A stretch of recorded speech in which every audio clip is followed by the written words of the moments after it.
Hello, everybody. Looks like we're live. I'm here today with Chad Nicholas, the author of Nightmare. We're here to have a spoiler-filled discussion for the book. We are waiting for Nakia's Hideaway. I think she's running a little bit late. And unfortunately, David's book reviews couldn't make it today. He had something come up. So, David, thanks for coming by and chatting about Nightmare. No problem. So, I was surprised of the twists and turns in this book. Did you have this planned out when you started writing it? Yeah.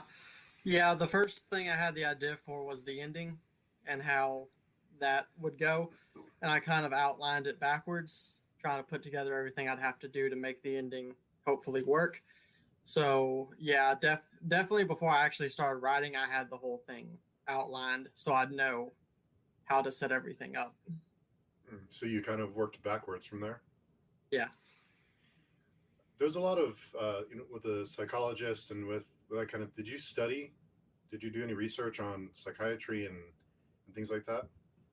I did a little regarding the illness itself, even though in the book it's very much exaggerated and unrealistic. As far as the therapists specifically, I didn't do that much more studying on psychology.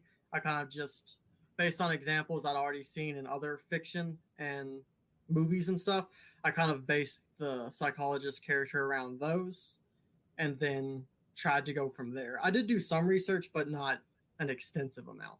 Yeah, yeah. I was curious about that because it seems like you had looked into it because it seems like it's something that it was well put together. Did you start writing this a novel a while ago, or when did you start getting the ideas for it? Um, I probably got the idea several years ago. I don't know the exact date, but it was probably around 2017, somewhere around there. And then I had a couple ideas for books. I actually had the crime novel I'm going to release this year. I had the idea for it first, and then I decided to write Nightmare before it because Nightmare's, I don't want to say simple, but it's more, it had less moving parts to it. So I thought I'd start with it and get like, since I thought it would be a tad bit easier to write. And then I outlined it for a couple years and then was never really sure if I was going to actually write it.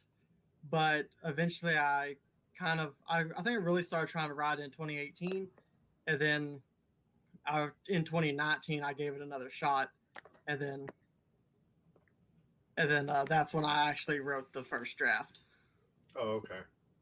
And we have Nakia's Hideaway here with us. How you doing? Glad you can make it. Can you hear us? Okay. Yes. Hello, hello, hello, hello, hello. I was waiting I'm for the good. trademark. How are you Yeah. guys? Good. Yes. Okay. Cool. Awesome. You're not getting any feedback or anything, right? No, you sound good. No weird audio. No weird audio problems. So Nakia, we were just chatting about the book. So what did you think? What were your thoughts? Okay. I think I have to use my phone audio because my computer is a delay. So, Oh. So which what were now your I thoughts? can't hear you guys. Okay. Let me try. So she's There we go. oh, is that better? There we go. Awesome. So what did you think about the book? I really enjoyed it. I'm glad you're here, Chad. Thanks. Yeah, I really enjoyed it. Of course, I was sucked in from the very beginning. Like I could not put it down, which is always a good sign. Because I put many books down. But yeah, I just could not put it down. And of course, I was trying to guess from the very beginning, like what is going on. I had all these, hypotheses of what could be going on with this story. And I will say, when I got to the end, I was like, I had to go back and reread some things a couple times because I was kind of like, maybe did I fully get it? And then it was one of those stories where it still stuck with me a couple days later. I was still thinking about the character, still thinking about the story. So I ended off with like a half. My rating was like with a half, and then I raised it up a little bit after I was like, I'm still thinking about this story, so that's a good sign. Yeah, this was one that I thought about for a while after. And I was like you. I went back and I tried to find certain points where I went back and tried to catch clues? Because I'm usually pretty good about catching where the story's going. Mm-hmm. I had no idea what was Yeah. going on until the very end. No Mm-hmm. clue.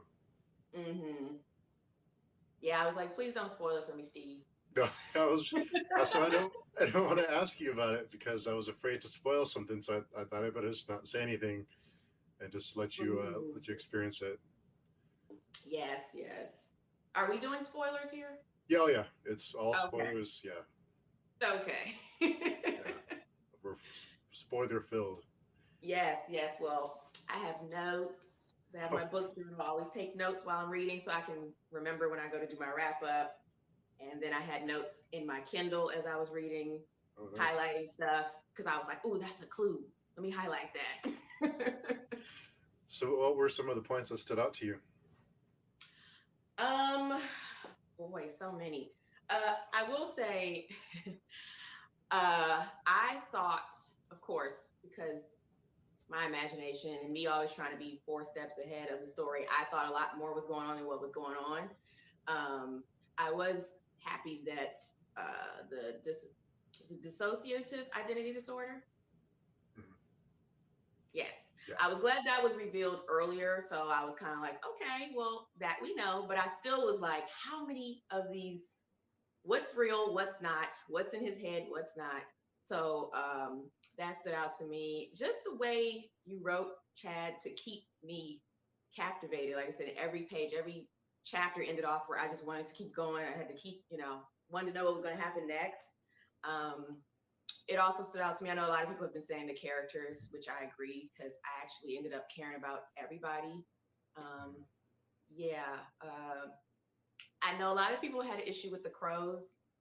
They didn't bother me because we actually love crows in my house. So they weren't scared of me, but I did love that they were always brought up because I actually went to look up what the symbolism is with crows because I was like, is this a clue? What does this mean? Does this have something to do with it? And just the way the whole twist came at the end where I was like, wait, like I said, the fact that I had to go back and reread the reveal part, I was like, oh, okay. But then I still had some questions at the end. But like I said, what really stood out to me was the writing, how it kept me going chapter after chapter. And yeah, I really liked the whole dissociative identity disorder part of the story. And I agree with you. It was a hard book to put down, and it almost seemed like it was meant to be read in one sitting because you didn't want to. And it was an easy read, and I mean that in a positive way. It was an easy read. It was easy to just keep going. Mm-hmm. You didn't feel, you didn't kind of get worn out. It just kept flowing.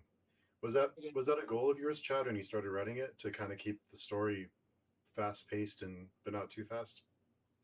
Yeah, I really like more fast paced stories. I don't like, if I'm ever personally reading, I don't like it when there's a couple chapters back to back that don't really move anything forward or reveal anything new.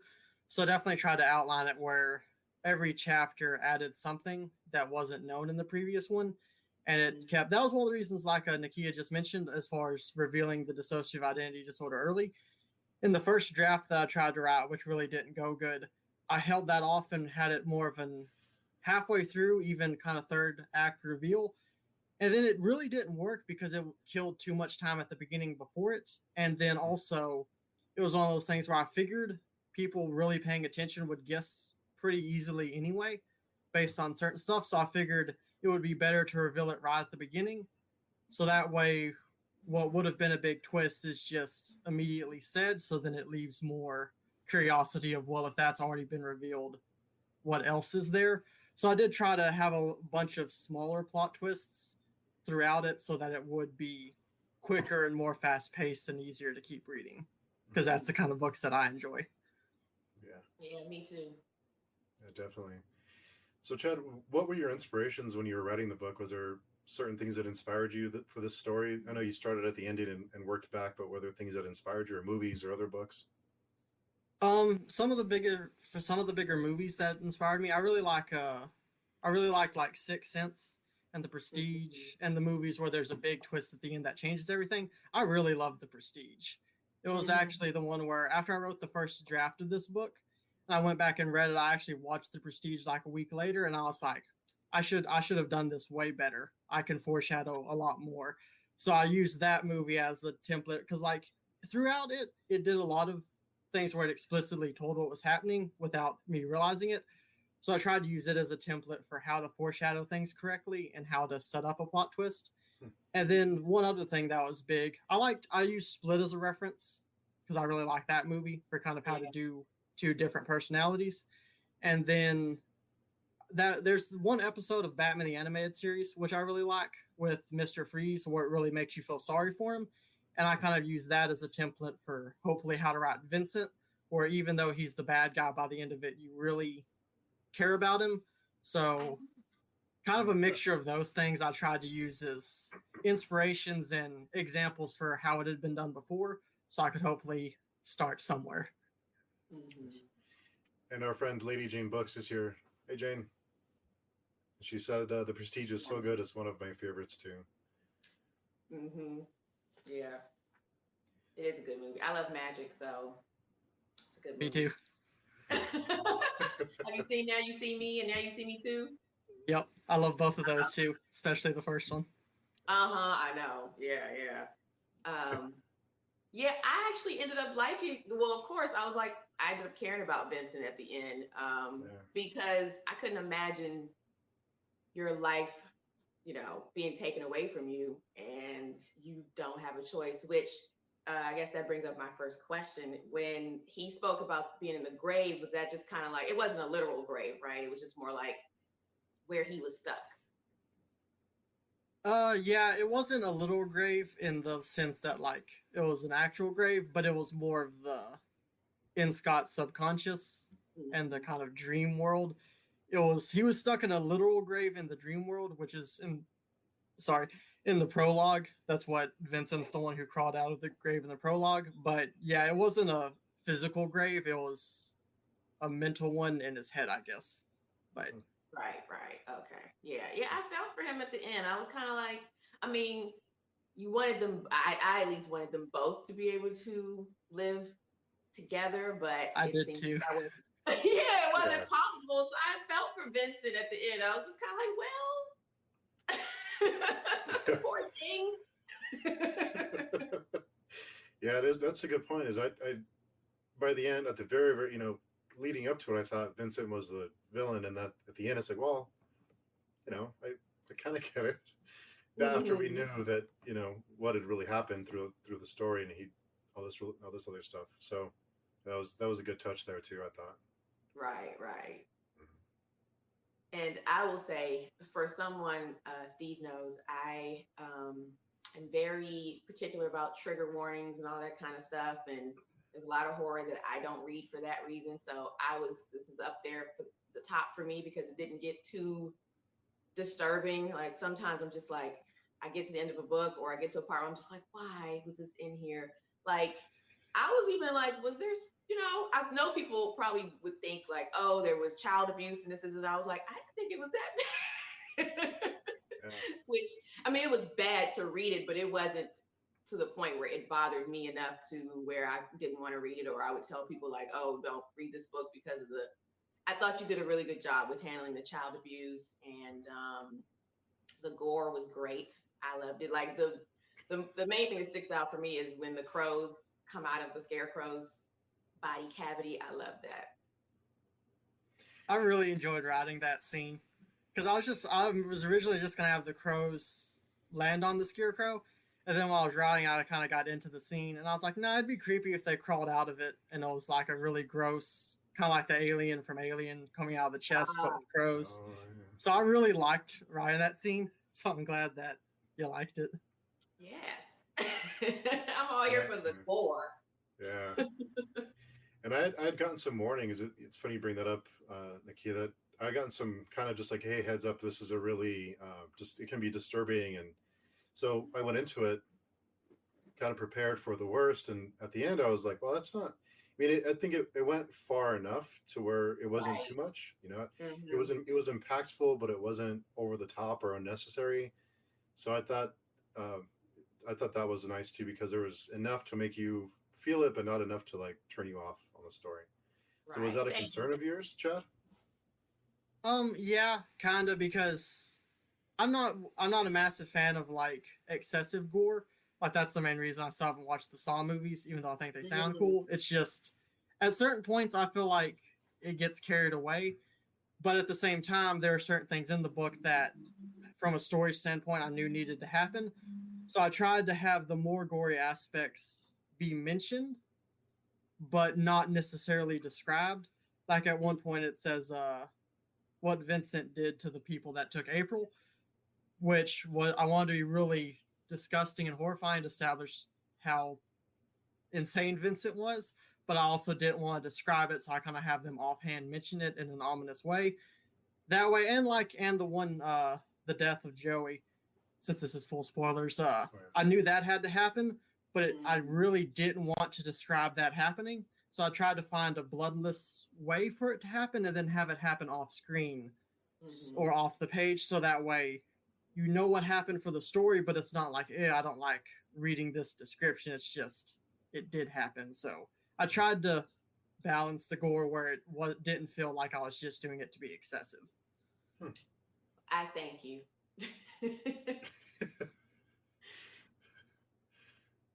So Nakia, there was nothing that kind of that got you close to that line, that the you know the line, your line. There was nothing that kind of got you too close. It was enough. Yeah, no, it was just enough for me. Because like I said, I got to a point where I was like, maybe horror books aren't for me, because the ones I was reading in the beginning were just always something disturbing that I was just like, what is wrong with people that they enjoy these books? So then I started to find the ones that were just right for me. So I would put this in that category. Like I said, it was just right. Oh, good. Yeah, it's good. So do you have any other notes, Nakia? Is there anything else that stood out to you? I did have a question since you brought up the kidnappers part. So I guess yeah, I'd already answered my question, because I was left wondering, did Vincent actually kill them? Because I know, I'm sure you've gotten this from people, Chad. People were wondering. I saw this on Goodreads, like, how is it that Vincent could kill the kidnappers and nothing happened to? Why am I drawing a blank? What is the main character's name again? Scott, Scott. right? Scott. Yeah. So yeah, how could Vincent kill the kidnappers but nothing happened to Scott? Because I know it was basically like people knew his history, but still you would have to stand trial and all that kind of stuff. Uh, yeah, I thought about that too. I included a line in the I can't remember the exact number of the chapter. I think it's 19, but I'm not 100% sure on that. It's the scene where Scott's discussing with Dr. Freeman about getting rid of Vincent. I included a line where after Scott told him about Vincent killing the people, Scott made a comment like, "You know how smart Vincent is. He could have killed you right here and somehow gotten away with it." To try to set up the fact that Vincent was smart enough, he killed the people, but no one would know or be able to prove that he did it. To kind of explain why nothing happened to Scott, but All right. And then since you brought up Dr. Freeman, did you have in your mind what kind of procedure he did to get rid of Vincent? Because I know that's another question I saw people bring up on Goodreads. And I was also curious, like, well, what could somebody do? I mean, I don't know if there's like a regression therapy or something like that for people with multiple personalities.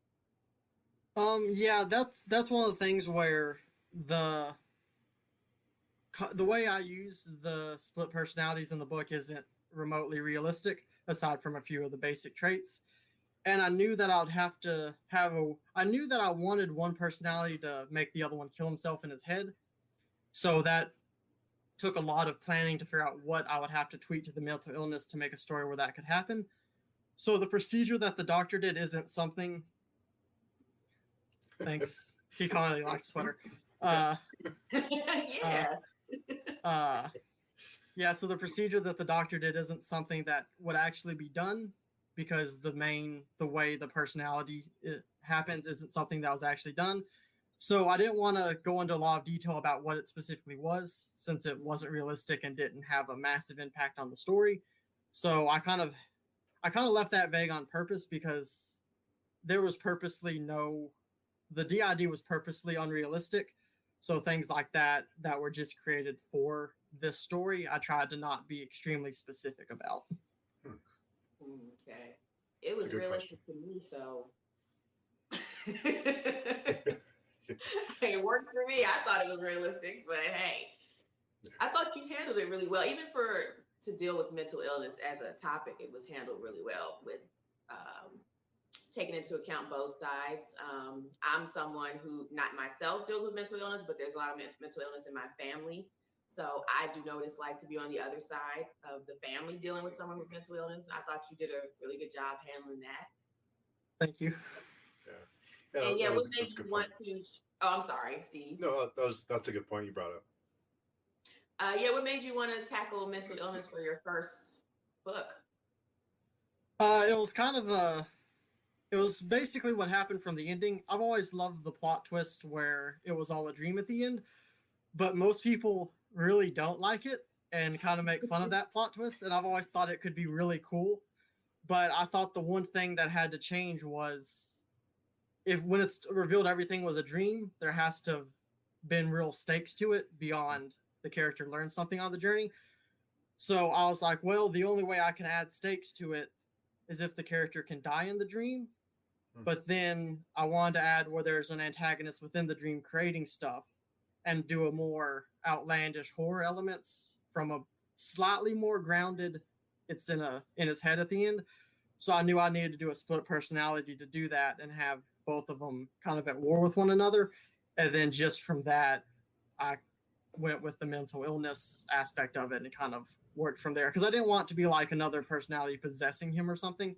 I wanted to keep it more grounded. It's funny, actually, the one scene where he goes to the library and finds the book about demonic possession.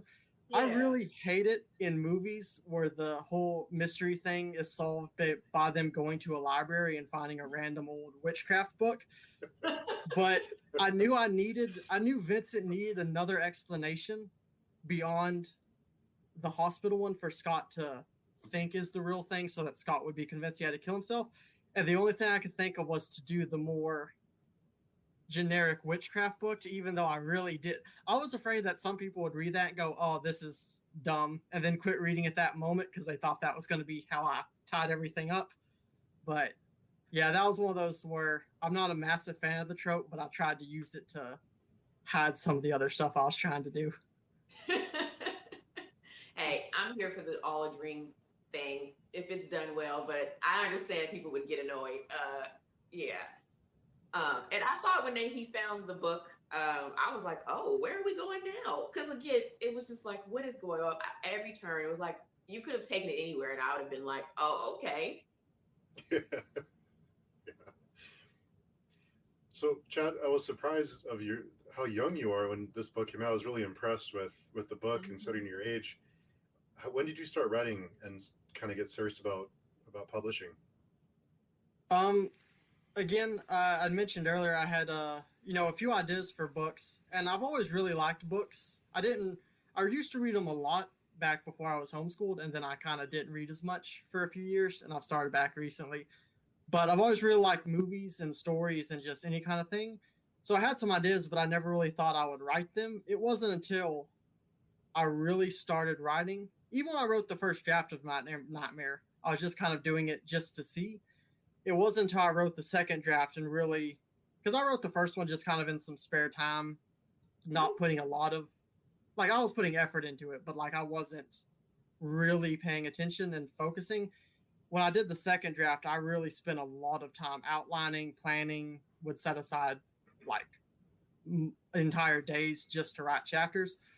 So it wasn't until then, and then when I never like what I'm writing when I'm writing it, and I'll go back and read it right after I'm done and be like, this is just terrible. But a couple weeks after I wrote Nightmare, I printed it all out and just read it straight through in that, and I was like, this isn't that bad. So then I edited it some more, but it was at that point where I was like, I actually started doing a lot of research about how I could actually publish it, because I knew it was something I wanted to do, but it wasn't something I'd always planned on doing. So I had to do a lot of research in a short amount of time, and it was pretty overwhelming. Well, Yeah. bravo. It was well done. Yeah. Yeah, I'm always wondered. So when you say you outline, do you have like post-its or index cards? Is it all on the computer? What I do, I'm always kind of thinking about the stories I'm trying to write in my head. Like I've got whenever I have an idea, I just kind of think about it some and I go back and forth which ones I'm thinking about. But whenever I have a good idea for a book, I write it in the notes app on my phone and then I just kind of keep it there. And then whenever I pick a specific idea for Nightmare, I use post-it notes. I wrote every different idea for a scene on post-it notes and then arranged them all on a cabinet table. Wow. It worked, but it was really difficult. After Nightmare, I bought a big whiteboard that's like 5 by 5, and I can flip it over, and it is so much easier because I can just write stuff, draw little timelines, erase stuff, flip it over. So the post-it notes worked good, and like for not having the whiteboard, they were about the best I thought I could have done. But now that I have the whiteboard, I can just write out a bunch of little squares and draw how they connect. I like it a lot better. So were the post-it notes an inspiration for the post-it notes on the story? Was that where it came from? I think that is because I knew he needed to leave some message, and I think it was when I was using the post-it notes that it dawned on me I should just have it be a post-it note because that's something common that everyone could have. Yeah. That's funny. I remembered another question I had about the story. So when he had the car accident, that was basically when Vincent got a chance to take over, right? Yep. Okay. Yeah. Like I said, I had to go back and reread because I was like, wait a minute. What did I miss? What part? When did this happen? Because the way you wrote it was very, it wasn't so it wasn't explained fully. So I was like, huh? Then like, Yeah, I kind of struggled with that because on the one hand, I like it when movies explain everything at the end, but then I also don't like it when it's like 10 pages of just saying every single clue that happened earlier. So I tried to find a balance where it explained what happened in a way that it could kind of be understood, but it also didn't go back and list every, because if they go back and list every single moment of foreshadowing, I'm always just sitting there thinking they don't need to list all of it. yeah. So it was a weird balance, and I was even at the final version, I still wondered if I should have added a little more and tied a few things up where it's a little clearer, but then also didn't want to do too much, so it was just several pages of reading what already happened again. So that was one of the things that I struggled with even with the final version because like it's one of those things that's hard to know because like when I read it, it's a perfect explanation for me, but I also wrote and planned everything, so I don't know. It's hard to tell how someone who's reading it for the first time is going to process the reveals because it's just so many things you can kind of plan on. Because like I really like reading books and trying to figure out where they're going to go, and I really like guessing plot twists before they happen.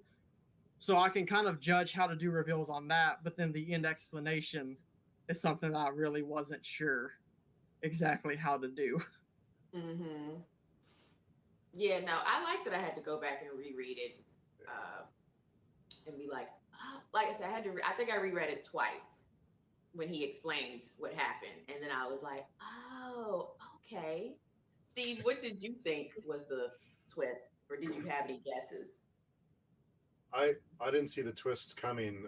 I thought when he started finding the books, I thought it was going to go that way, and I'd be fine with it if it was a demonic thing. I thought it was like a possession or something.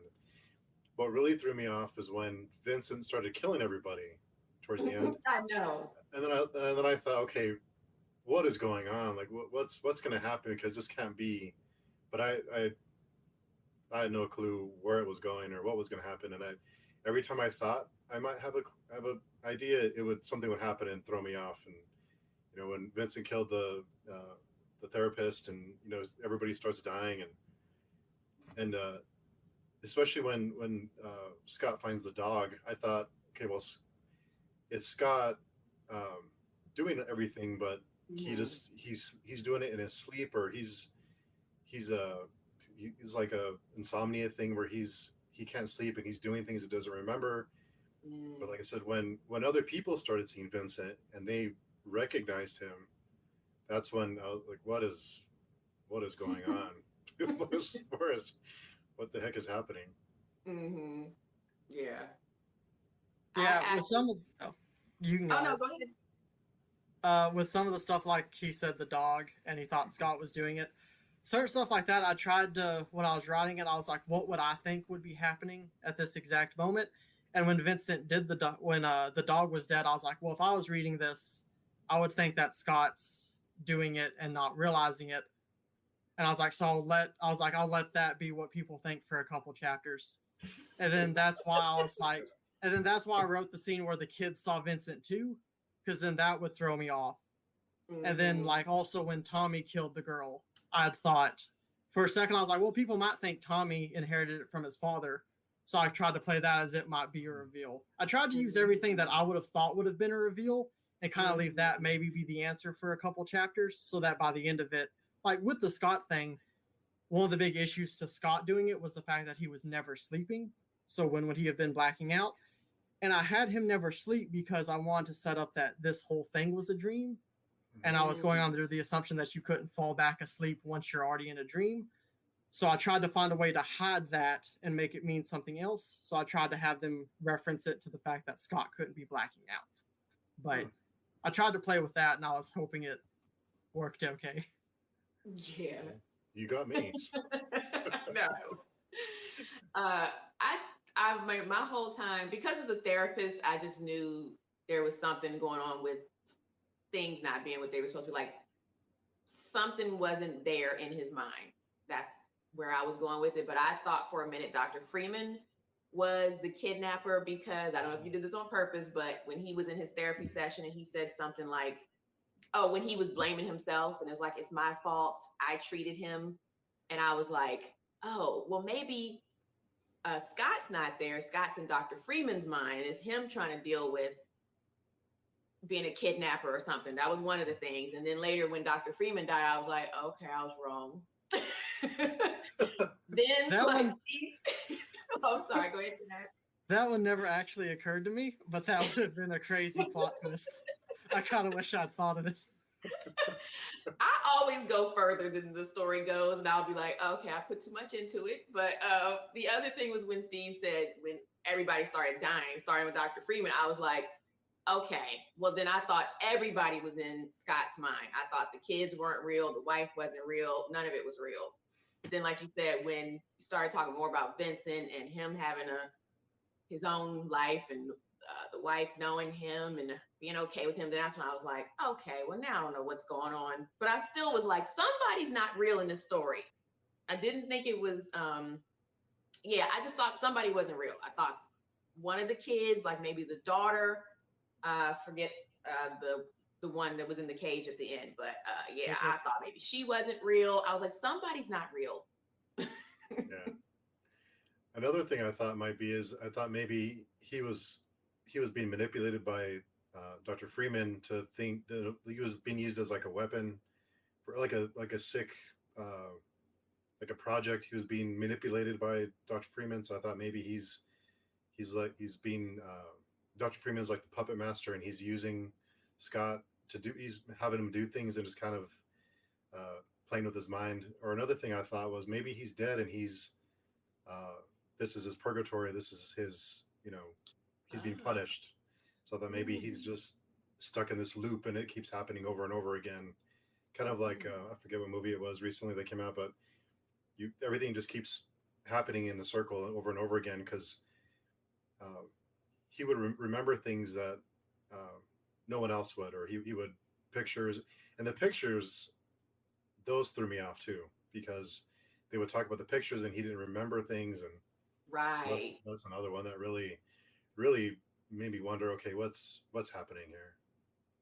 Yeah, that brings up a question. What was the deal with Scott seeing things and it being different? Like, why are those pictures there? Or like Steve said, what happened to the whatever picture he remembered? What was the significance of that?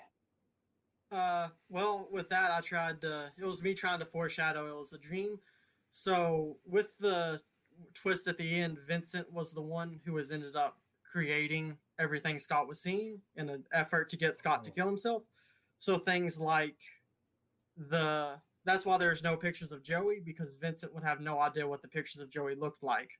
So Vincent just had to get rid of them. The kids seemed a little different because Vincent hadn't seen them in 7 years, so he was doing the best he could. And that's why I tried to set up that Vincent had the photographic memory and he could draw the perfect pictures to explain why it was so close, but still slightly off. Yeah. Oh, wow. Okay. You're just trying to raise my rating, aren't you? I haven't rated it yet on Goodreads because I was like, I don't want to spoil it for the book discussion, but oh, okay, I like that. Okay. Wow. Give me something else to think about. Yeah, for sure. Okay. Wow. My favorite piece of foreshadowing actually in the whole book was when well, I liked it when Vincent screamed, "This is your nightmare," because it was, and I wanted to name the whole book Nightmare because it was all a dream, because I wanted to put it in the title. But my favorite specific spot of foreshadowing was in chapter 7, I think. I could be wrong on the chapter. No, it's 7. Right after, right before he finds the dog that's dead, before he sees the dog, he hears May saying, "Please wake up." And she's crying, "Please wake up." And then she says, "Please wake up, Dad." And then someone else cuts her off. And I was trying to set up in another section that Scott was hearing things from like the real life. So I'd intended that to be May actually saying, "Please wake up, Dad." And then Vincent changed it real quick to it being the dog, whose name happened to start with DA. And then in the next paragraph, Scott says, Scott said that Dakota the dog was always good for distracting you from what was really wrong. So I tried to put a character saying "wake up" in there without it being obvious. So I really liked, every time I read that one detail, that's the one spot I'm really proud of, because I wanted a character to hear "wake up" and see if I could set that up. Wow. This is definitely a book you have to go back and reread, which is a good thing. Because when I got to the end, I was like, all right, I'm going to have to go back and reread this. Because especially the chapters where you were saying "it," the whole time it was it. I was getting a little frustrated. I was like, what is this "it"? What is this? And then when it got to the end when that was revealed, I was like, oh, well, now I have to go back and read that differently, because as I said, when I was reading, I was getting frustrated because I wanted to know what it was. I was just like, okay, this whole time we've been through Scott's perspective, and then we even get the flashback, of him being kidnapped, and then all of a sudden we get this chapter of it. And I was just like, what is this? I don't know what we're talking about, who we're talking about. But even that was well done, because like I said, I was like, oh, okay, I get it now. Yeah, because you mentioned, Chad, about when they were saying "wake up, wake up." I thought she was trying to say "wake up, Dakota," and I didn't catch the "wake up, Dad" part. I didn't even catch that. Yeah. But it's like Nakia said, you catch all those things, and you have to go back and reread and catch that. And that's one of the I didn't catch that even when I went back and tried to find stuff that I missed. Exactly. Yeah. There's a lot, I'm sure. I'll have to. Yeah, you can continue. Oh, no, I was just going to say, I like that you're a fan of movies with twists, because that shows that you were always a step ahead of us as the readers, because I'm also a fan of those kind of. Have you seen Fractured? Yep. I call it the twist. Yeah, so I'm also a fan of books or movies that have a twist. Like I said, this is one of the few that I've read that I actually liked, because usually I read a lot of thrillers and mysteries, so usually when I get to the twist, then I'm always like, okay, I guess I'll go with that. But like I said, I like that this one was smart, that like I said, I had to go back and reread it, that I was thinking about it days later, thinking about Vincent, thinking about Scott. Yeah, I'm the same way as far as really liking things with plot twists, but I'm also extremely picky about it. Like, I'll want a book to have a twist, but if it does it in a way that irritates me, or a way that I think, like, there's a lot of the older detective movies that came out like the 90s, early 2000s, they'll have an extremely bad habit about doing a massive twist reveal of the killer, but it's always a character that we've seen for like 30 seconds, who I couldn't call off his name, and they had no motivation. and then they do a whole thing where they give the characters motivation afterwards. Hmm. That can ruin a movie that I was liking. Like if it doesn't need the twist and you can't foreshadow it, just don't have the twist. Right. So that's one of the things that, like, that was again in the first draft. There was some foreshadowing for the twist of Nightmare, but not as much. And then I rewatched The Prestige again and realized how much there was in that movie that I didn't see. I've seen that movie like 5 times, and every time I see something else. Yeah. And I really wanted to try to put so much that if it was reread, people would see things that they didn't the first time, because that's my favorite type of thing. Mhm. So I knew if I was going to write a twist, I needed to, at the very least, not do the things that irritated me. Yes. Yeah. Well, that was very clear. Thank you. So, Chad, did you have people read the book before you went, before, kind of like a test run, like beta readers? Did you have people read it? I had a few, not as many as some authors do, I don't think, because a lot of authors, I think, get a massive group of beta readers. I mainly had my 2 older brothers and then my mom and my dad, because they really like the same type of books and movies that I do. They have almost the same taste. So I knew that, and they're also good like me with pointing out little flaws and plot twists and stuff and plot holes. So I let them all read it to see what they thought, and then I figured if they liked it, even though it's hard to 100% know when someone that you specifically know reads a book, if they like it because it was good or if they liked it just because you wrote it. Right. But when they liked it, and when all their notes was kind of saying the same stuff that I tried to do, I figured since they had the same taste as I did, they were the best beta readers for the book. So I tried to trust my own judgment for the outline and then their kind of feedback on the writing itself, and then give it a shot. I was really nervous that it would come out and everyone would hate it. No. No. Yeah, for it to come out and you self-published, right? Yep. Yeah, it got around quick. The word spread, because that's how I found out about it, through people talking about it here on Booktube. And I was just like, what is this? Because I mean, I have plenty of books on my list to read, and this one just got bumped up quick because Steve and I, we were chatting in the comments of somebody else's video, and I was like, you want to do a buddy read? Because I was just like, I got to read this book. I keep hearing about it. So, yeah. Yeah, a lot of the booktubers were so nice about doing reviews for it and everything. So the whole booktube community is just like really great, and it's a great community for things. Speaking of the BookTube community, I want to say congratulations to Nakia for hitting 3,000 subscribers. Oh, well, thank you. That's awesome. Really happy for you. Like you said, the BookTube community has been so nice. I just really jumped in. I just was like, I watched a couple videos and I was like, I want to start making videos. And I just read a book and was like, I'll review it. And then I made the wee mistake of, I wasn't making my videos viewable in the feed. And in the very beginning, I was like, why isn't anyone watching my videos? And then one day I went to go post and I was like, oh, I had unchecked that box.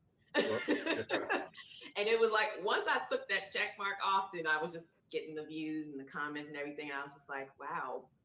Like I said, I'm very thankful. And like you said, especially the horror booktube community. I'm in the thriller one too, and trying to dip my toe in sci-fi. And I know, Steve, you read a lot of different genres. So, but to me, the horror booktube community, because it's just so small, it's just great. Yeah. So speaking of reviews, Chad, how much do reviews help as far as getting, even not only on YouTube, but also like on Goodreads or Amazon? How much do those help get the word out for you as an author? They help a lot. Like, that's pretty much because I'm always trying to figure out new ways to market it. But so far, reviews, especially reviews on YouTube and things, have been the main thing. That and BookBub have been the main thing that's got me the most sales and the most people talking about the book. So yeah, they're extremely helpful. Well, you got me because I had my paper copy and I had to go to work, and I thought, well, I can't not stop reading, so I have to buy the Kindle version. So I bought the Kindle version so I could take it with me to work. Uh-huh. I couldn't stop. I couldn't stop because I kept thinking about it and kept trying to figure it out. So I didn't want to put it down. Mm-hmm. Yeah, because that was Steve's comment. He had started reading it before me, and he said like, "Oh, I can't put it down." I was like, "Okay," and I was like, "I doubt it's all." And then, like he said, as soon as I started reading it, I couldn't put it down. I was like, "Damn it, Steve, you were right." I read it pretty quickly for me because I usually do a lot of my reading during the week, but those are like little snippets that I can fit in here and there, and then I get the majority done over the weekend. But I did read a lot during the week because I just, like he said, I couldn't put it down, couldn't stop reading it. And it seemed like, I think we mentioned earlier, but it seems like it's a book you can just read cover to cover and not notice that you're doing it, because it just, there's not a lot of not a lot of fat on that bone. It's pretty full. It's not a lot Mm-hmm. of waste. There's not a lot of waste of time, or the plot twists aren't because of extra useless stuff. It's all important, but it's to the story, but it's not just to throw you off. So I thought that was good too about it. Yeah, I just Yeah, it just if I'm ever reading a book and there's, I'm sorry, if I'm reading a book and like I read it and I really liked it, but there's several times where there was like 4 or 5 pages of descriptions. And if I'm ever reading a book and it just goes into a couple pages of like the chair was green and then starts describing it, I'm always sitting there thinking, is the chair being green going to come back later? Because if I not, know, I why am I know. why am I reading it? Yeah. Hmm. I always say that to me, if it's that is one of my criticisms of a couple of books I've read. They are just overly descriptive, and I'm like you. I'm thinking if it's mentioned, it's important. And then Yep. later, it's like, so why did you go on for 4 or 5 pages describing their whole breakfast and what they ate and did? It wasn't important. It's not needed. Yep. So yeah, that's a good point. Yeah. And Raul hates that too. There's a comment here. I had another comment that I forgot. I'm sorry. Don't remember it now. So, Chad, after you had your family read the book, did you get any strange looks? Did anyone kind of wonder? Did they ask you, "Are you okay?" Did anyone get nervous around you? I'm sure. Not really. My especially my mother's really into horror movies already, so she thought it was cool.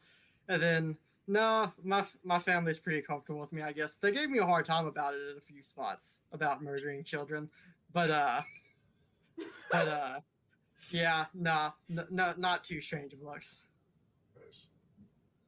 I remember my thankfully. comment now. I was gonna say the story, it just had a lot of heart, and I'm realizing because I'm like just getting back into reading after like 10, maybe more years off. So I'm discovering what I do like, what I don't like. And one of the things I'm realizing is that I do like stories with heart and that I care about the characters because that's sometimes that's why I DNF books. I just DNF'd 2 this month because I didn't care about the characters. And that's a big part for me.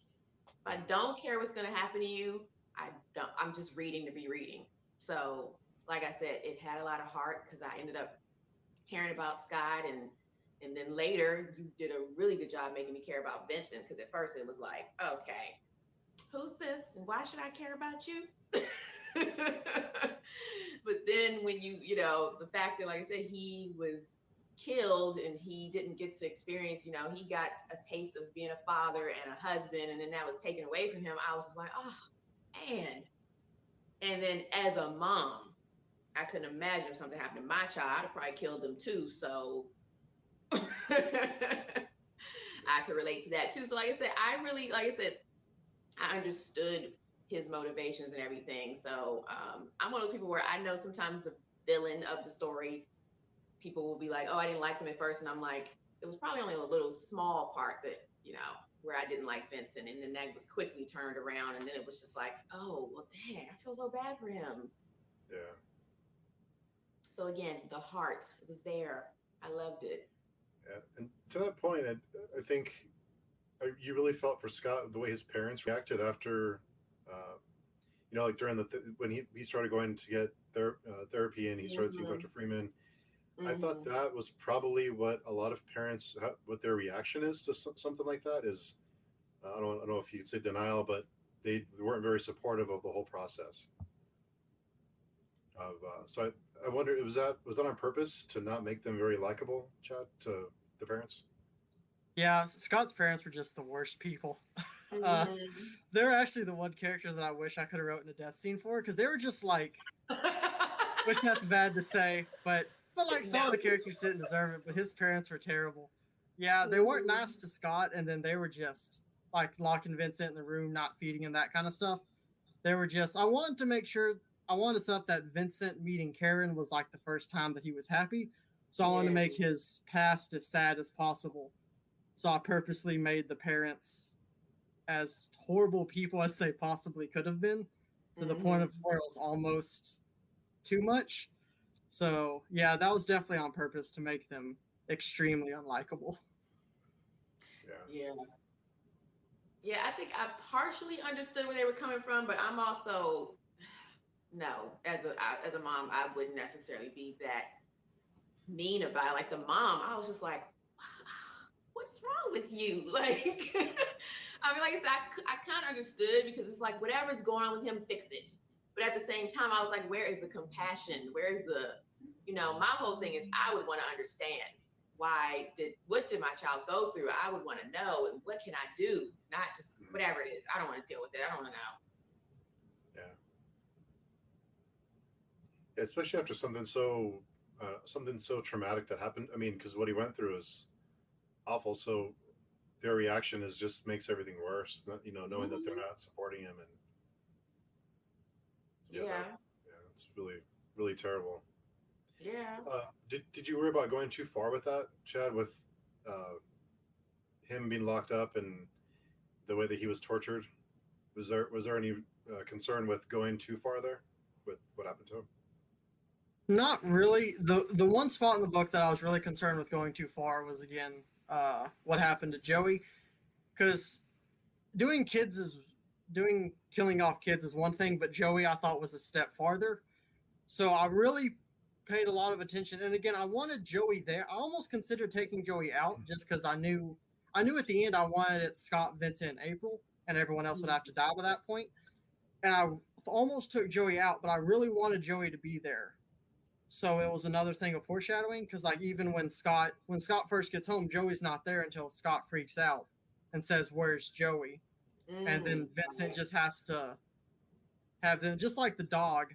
Vincent had the dog there when the dog had ran away, and then Vincent didn't have Joey there because Vincent wouldn't know that he was. So Scott had to bring it up first. So I wanted that extra bit of foreshadowing, and I knew that to do that it had to be a baby, but I really didn't want to have to write a scene for it. So I put a lot of effort into making it kind of buried off the page. But after I had done that and knew I was going to have to do that, things like torturing Scott wasn't as big of a deal because I felt like if people could get behind Joey's death, the other part of it would be okay. It was like once that line was crossed, I was like, everything except that will definitely be fine then. So So why did you choose crows and scarecrow?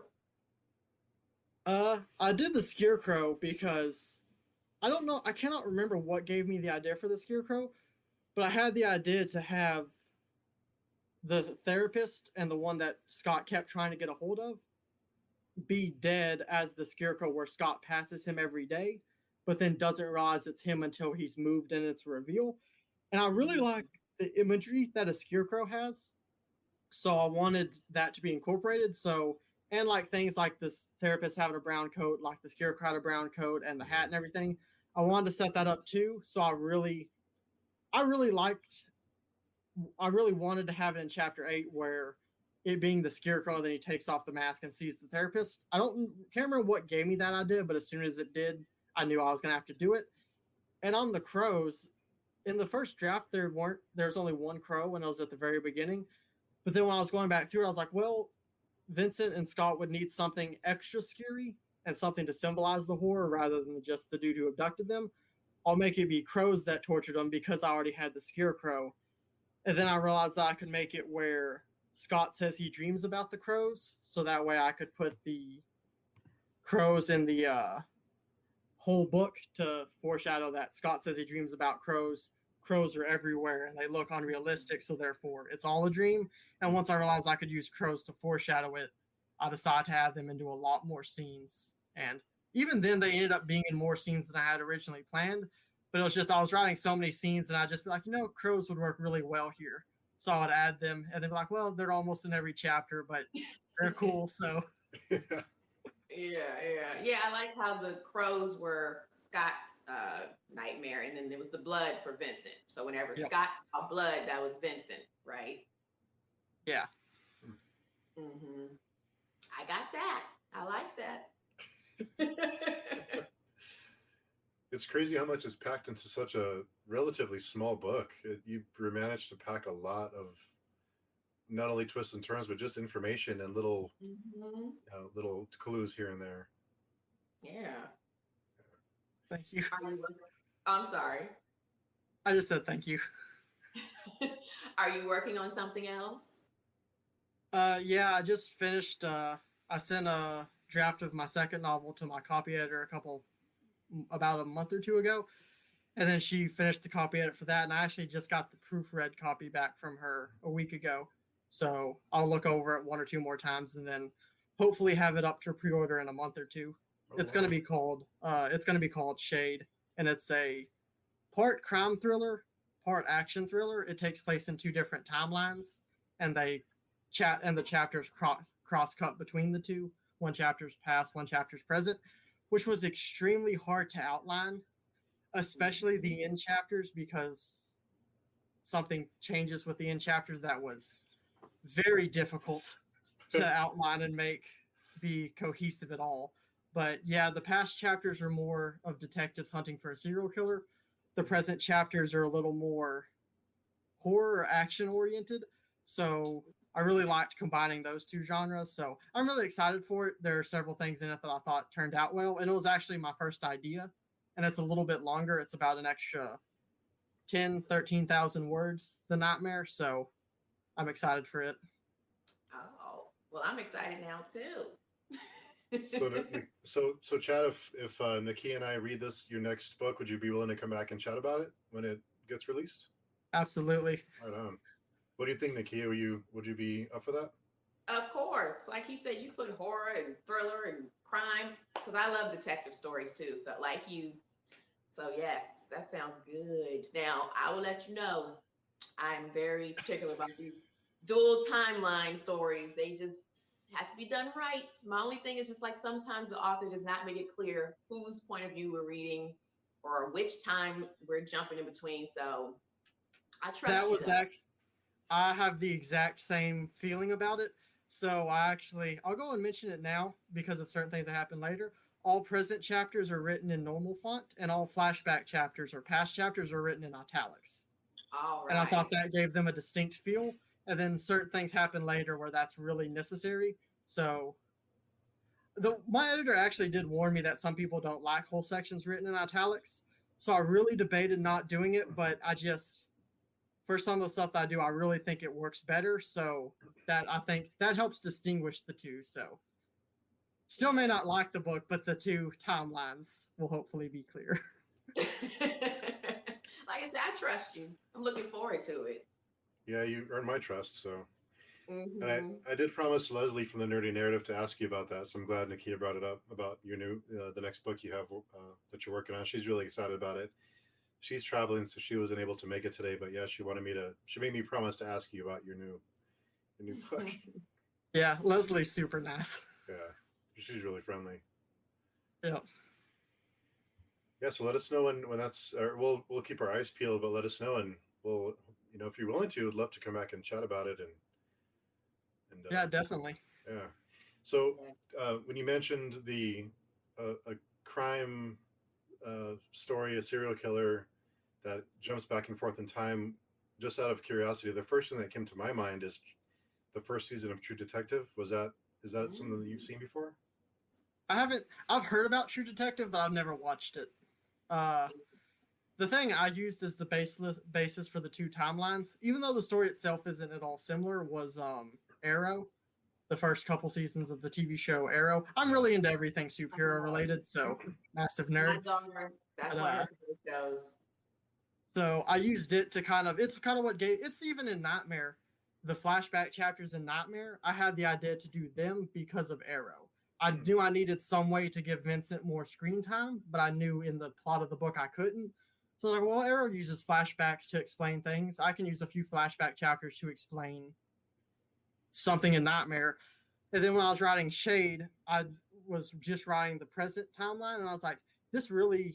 I was outlining it. I was like, this really doesn't work because it has none of the history that built up to this. And I was like, I should just do an entire separate timeline. And originally it was just going to be a few chapters, but then by the end of it, it's two complete stories that just are told through the same time. So I was really excited to do the two different timelines. But again, it was super hard to outline, but hopefully it worked out well. Yeah. And when the first few seasons of Arrow were actually pretty good. It went downhill after 4 or 5 seasons, but Yeah, first 1, few 2, and 5 watchable. were good. Yeah, the first few were watchable, but then it got kind of rough. Yeah. even my kids are, who are into everything superhero stuff, they're kind of like, okay, this is enough. Like, let's watch something else. Yeah, I loved seasons 1 and 2, and I also really loved season 5. And I thought the last season, season 8, was good. But yeah, 3 and especially 4, and then 6 and 7, they kind of, it had been on a while and it started going downhill a little. But I still really, I liked all the shows just because I really liked the characters and everything. But yeah.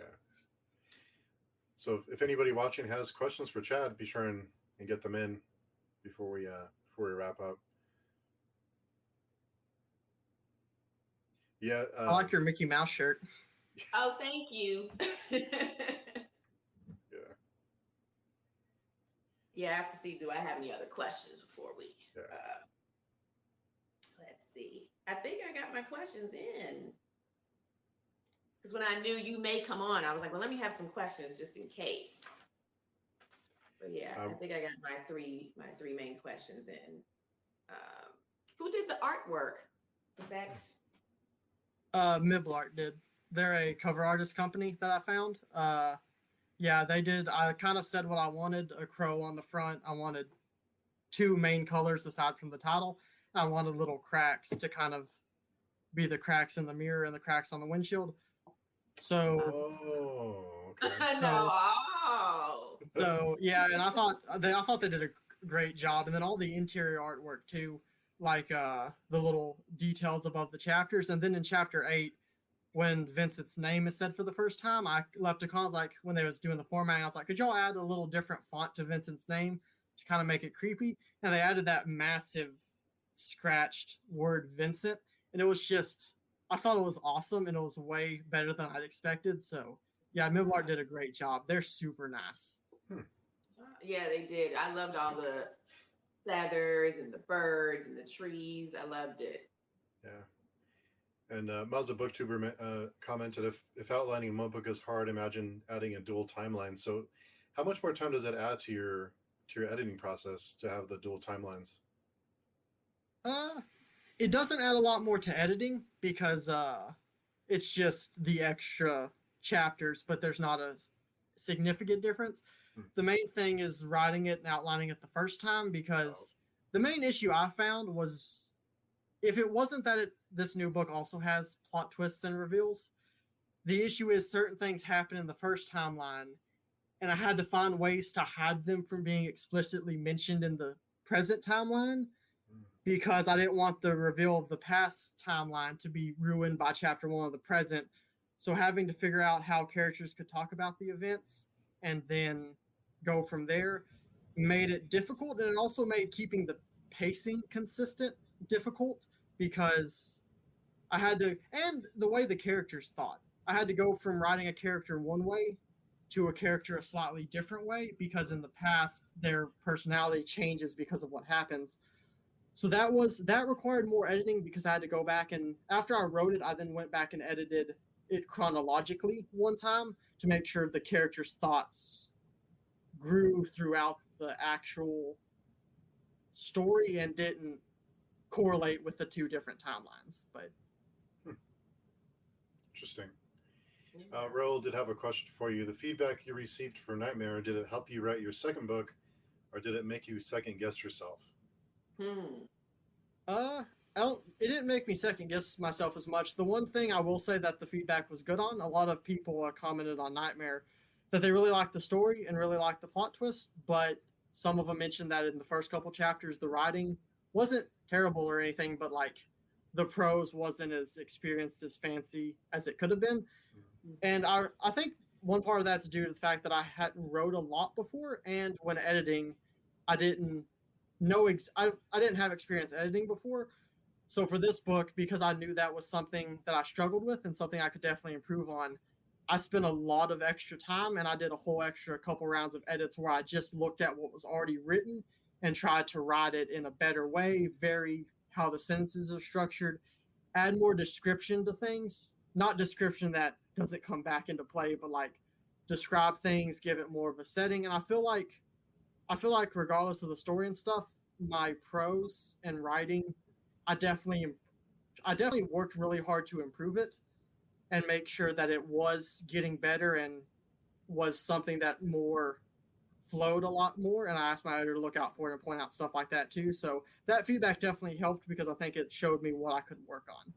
Mm-hmm. Well, for your first book, I mean, I'm impressed. That's Mm-hmm. did a really great job. Yes, you're clearly naturally talented. Yeah, for Thank sure. you. So, Mazza Booktuber mentioned the Crow gives me Randall Flagg vibes. His Stephen King is most famous antagonist, and he's my favorite. So the cover is fire. Ah, That's good. Yeah, that's a good point.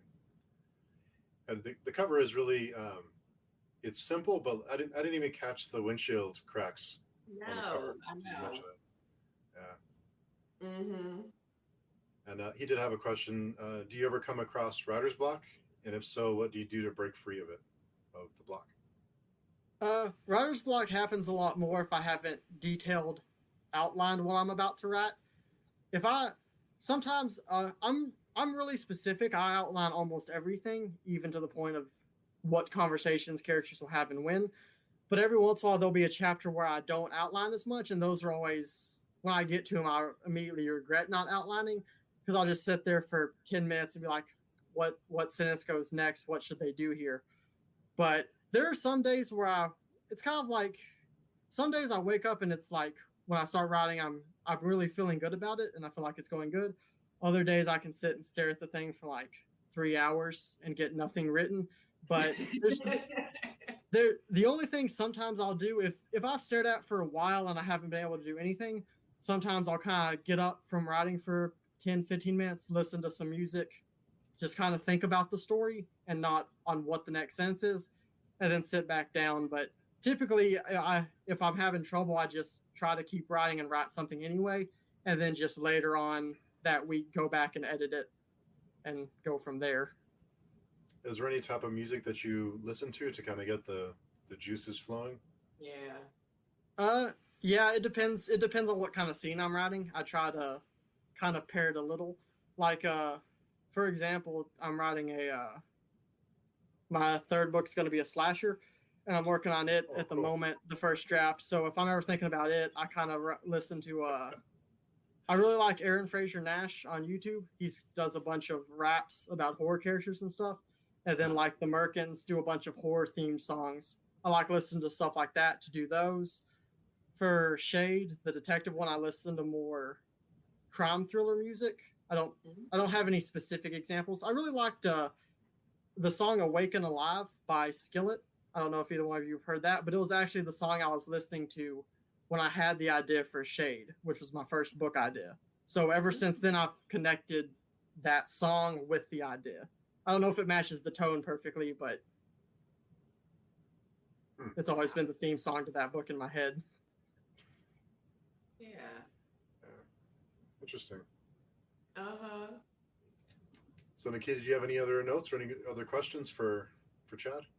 Yes, I actually had one more question because I may have missed this in the very beginning. How long did it take you to write Nightmare, and then how long do you have like the same amount of time it takes you for each book, or is this second and third one, are they shorter, longer? Has it taken you more time?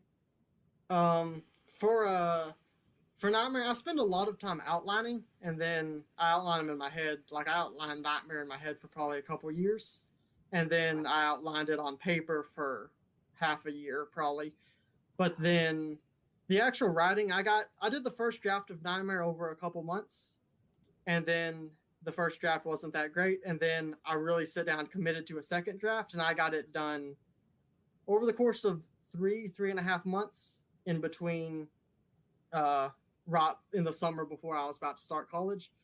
And then after that, I went back and edited it a month later. And then over December break and spring break, I did 2 more edits and then edited some over the thing. And then for this new one, it took me a little bit longer because it is a slightly longer book. And then I did more edits on it. But so far, I've been able to get both Nightmare and the detective one done over the course of a summer as far as the first draft. And then I spend a lot of time afterwards editing it. Wow. And doing it while you're in school, wow, that's even more impressive. Yeah, it helps to have the outline first because then I don't have to spend a lot of time as thinking of new stuff for the plot. I can just outline. But it was funny on the detective one, I'd actually written 10 chapters, no, maybe more. I think it was like 12. And I had another idea for something, specifically with the flashbacks and the serial killer, that was way better than I was originally going to do. And I was like, well, crap, I have to do this now. So I actually, in the span of one day, went back and re-outlined the entire flashback chapters and the way it ended and stuff. And then I had to go back and rewrite 3 or 4 chapters that I had just written to make the new thing work. But wow, that's a lot of time, a lot of work goes into it. Mm-hmm. Especially for a book with so many twists and turns and hidden things that are mentioned, and to not give too many clues away. That's a lot of back and forth. I'm sure as a writer to make sure that you don't give too much away. Mm-hmm. yeah, it's kind of, I spend a lot of time figuring out where to put things. And if I know it's a clue that I want to have, I spend a lot of time figuring out which chapter to put it in. So that way, by the time, like certain things in Nightmare, I tried to do later because by the time people got there, I was hoping they would already be assuming something else. And then things like the dissociative identity disorder, I knew that people would predict quickly, so I wanted to get it right all the way right off the bat. So that way, that couldn't be something they used later. So, like I'd seen someone comment, some YouTuber, I can't remember who, talking about the movie Knives Out and how it used and how the order at which it revealed clues made it where you remember it all in the end, but you don't see it coming because of the order they gave clues. And I really agree with that and think that you can give all the clues away, but if you do it in the perfect order, it's hard to predict it and build because they're setting up different things. So yeah, I spend a lot of time outlining, trying to figure out where to put those and how to work them in where they're like not extremely awkward, and it's not like it feels natural that this one clue is being set up without like, yeah, I don't know, I lost the word, but Without being too revealing, you mean? yeah, Yeah, that's it. yeah. Mm-hmm. Yeah. Well, you can tell you put a lot of attention to detail, which, like I said, I feel like that makes it. I don't know how other authors write, but it really made a difference with this one because even like all the stuff you've told us during this discussion, it's just like, oh wow, thought about a lot. I know. Really. Yeah. A lot of things I didn't even realize until this discussion. I didn't catch. Mm-hmm. I love that about it because it's a lot of things that now I want to go back and reread it. I know. Well, thanks, Chad, for chatting with us and taking time out of your day. We appreciate it. And Nakia, thanks for reading with me. It's been a blast. Let's do it again. Yeah. Definitely, my pleasure.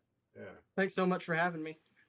Yeah. Thanks for coming by and chatting about it and blowing our minds all over again because I know, right? Yeah. Awesome stuff. Yeah, great. It was a great book. I really enjoyed it. It was like we talked about. I went far enough, but not too far. So definitely, yes. Yeah. That's not easy to do. It's Thank an you. art form. Yeah. Y'all are so nice. You deserve it. Yeah, definitely. Yeah, we look forward to doing it again and with your next book. That's once we get closer to, because I'll put in a pre-order for it, and maybe we can plan something and come and chat about it. Yes. Cool. Sounds great. Awesome. Well, thanks again, Nakia. Thanks, Chad, for taking time out of your days to talk about Nightmare. Of course. Thank you. Yeah. Yes. Thanks thank you everybody for doing this. Thanks everybody for tuning in. We'll catch you guys later. All right. Bye.